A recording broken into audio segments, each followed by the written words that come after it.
Live from Gahanna, WGLH TV presents Lincoln Live.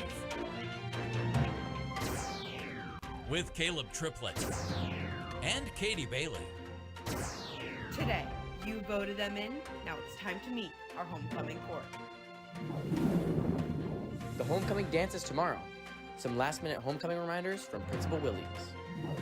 Like father, like son. And in this case, it applies to our varsity football team. How the QB and the head coach handled their relationship on and off the field. Lincoln Live starts now.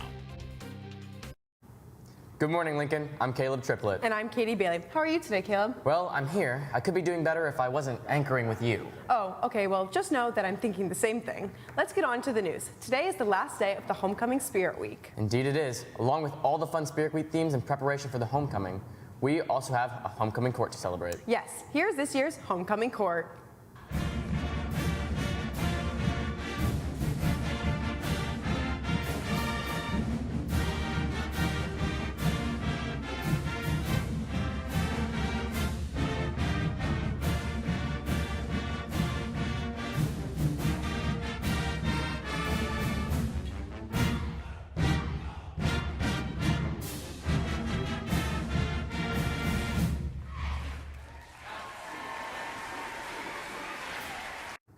Thanks, guys, and congratulations. Despite the fact that I'm so excited for homecoming, the best way for everyone to enjoy is to act responsibly and not be stupid. This includes acting, driving, and speaking in a manner that best represents our school.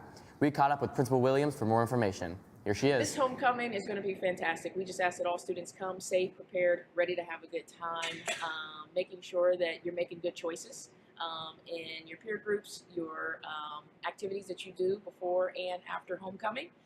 And drive safe. It's so important that you are driving safely and taking care when you're coming to and from homecoming. And then once here at the dance, making sure that our dancing is appropriate, not gathering together in a large mosh pit, not being on people's shoulders, doing backflips. We're going to have a great time. We've got a great DJ. You've had the opportunity to pick the songs that you like, so just come prepared to have a good time. We're excited. Thanks, Principal Williams, and I hope to see everyone at the dance. Also, a reminder to please send in your homecoming proposal into lincolnlivetv@gjps.org. Speaking of football, the homecoming game will take place tonight. The Lions will face off against Grove City at Fortress Obetz at 7 o'clock, and the theme is America. Our football team's dynamic this year is unlike any other, and that might be because one of the quarterbacks is the coach's son. Our very own Brandon Carpico took a look on how this affects the team and pushes them to their limits. Here's Brandon. The relationship between a head football coach and his starting quarterback is always special. But at Gahanna, the connection is even more unique. So my dad also being my coach is very different, but we try to keep him being my coach and him being my dad in two separate things. I believe all these kids are my sons at some type of way, so really no difference for me. Growing up around the game of football, the idea of being on the same team was always somewhere in the back of their minds. Yeah, it was a goal for us, just to have that relationship on the field and off the field. And also growing up, I always wanted to play for Gahanna. He was the coach. Obviously, I've always coached football since he's been born, and he's always been in love with football, so we knew that those paths would hopefully cross one day. It is nice to have that kind of that extra bond that most parents don't get, but wasn't a goal, but we are excited about it. Even with football being such a demanding part of their lives, they still have a great balance between what happens on the field and what happens at home. At home, he's more of like a father, and we could also talk about things compared to on the field where we're just trying to get better and we're trying to win games. Honestly, we try to leave it here. We try not to let it get home unless we're talking about it together, but I don't really take it home with us. Having such a close connection provides challenges, but the Wards are very well prepared. I want him to enjoy his experience and not be harped on all the time about football. For high school is more than just football. So I want him to be able to enjoy the experience and not taint it by always talking about it or harping on it while we're off the field. Because Brendan is only a sophomore, the Ward family can continue to light up teams for the next 2 years, and they'll do it together. This is Brandon Carpico for Lincoln Live. Thanks, Brandon. We also would like to wish good luck to our boys and girls cross-country teams as they have their OCC meet. Both teams will be running tomorrow morning at Newark High School. This is a big weekend for the runners, and they're hoping to bring home some hardware. Good luck to all the runners competing this weekend. Hey Caleb, I think there's someone joining us in the studio today. Well, I thought this day couldn't get any worse, but it seems like Lex Rady is sadly joining us today. Thanks, Caleb. Well, the girls varsity volleyball team is your 2022 OCC champs. Even though the ladies lost last night against Pick North in a hard-fought 5-set game, they're excited to start tournament play. Last night, the ladies won the first set, lost the second and third, but had a hard-fought fourth set to take the game to 5. The Lady Lions will start tournament play next Wednesday at home. Congrats on being OCC champs, and we wish you guys good luck with the rest of your season.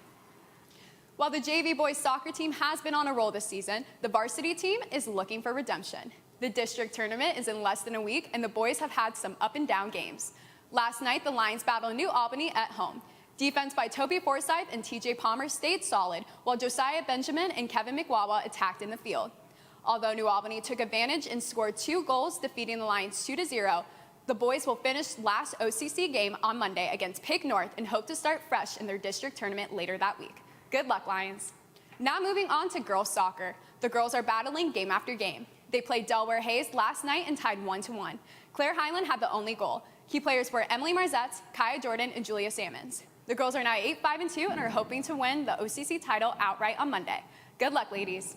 The JV girls soccer team played their second to last game in Delaware Hayes yesterday on their turf and took home a win with a score of 2-1. The Lady Lions started off at a rocky start, but ended up pulling through to the end. Key players for the Lions were Maddie White and Sophia Chivarelli, who scored the 2 goals for the Lions. The Lions hope to bring this energy to their final match against Pick North on Monday. We also spoke with Sophia Chivarelli and Isabel Edgar with their thoughts on the game. Here they are.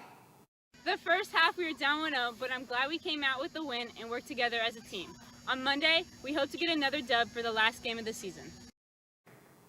Well, Lincoln, that's all I have for you today. Now back to my favorite news anchor at the desk, Katie Bailey.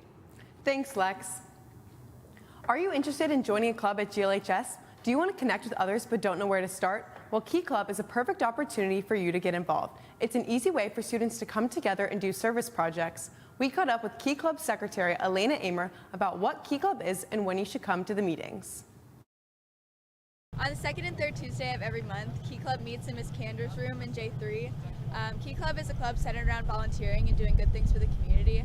Right now we're working on a canned food drive around Halloween. So if you want to come, just stop by. It's a really fun environment and pretty low stress. Actually, I don't. Thanks, Elena. The student athlete leadership team met yesterday and all fall athletes were welcome. Roy Hall, along with special guest Kate Westfield, spoke some wisdom and motivation into our athletes who are approaching the final stretch of their respective seasons. We caught up with Roy Hall after the assembly to get his reasons as to why he does what he does. One of the reasons why I give back, why I serve, why I speak, why I pay it forward in the community is to just use my position and my platform to make a difference. The whole piece is platform for a purpose. There's so many negative things, negative forces, negative energy, negative conversations in America today, around the world today. And so instead of involving myself with conversation as negative, how about invest in trying to be a part of the solution? Student Council keeps coming up with some very creative themes for our Spirit Weeks. We wanted to highlight some of our favorite shirts from the little Miss, Mr., and Mix Day yesterday. Here they are.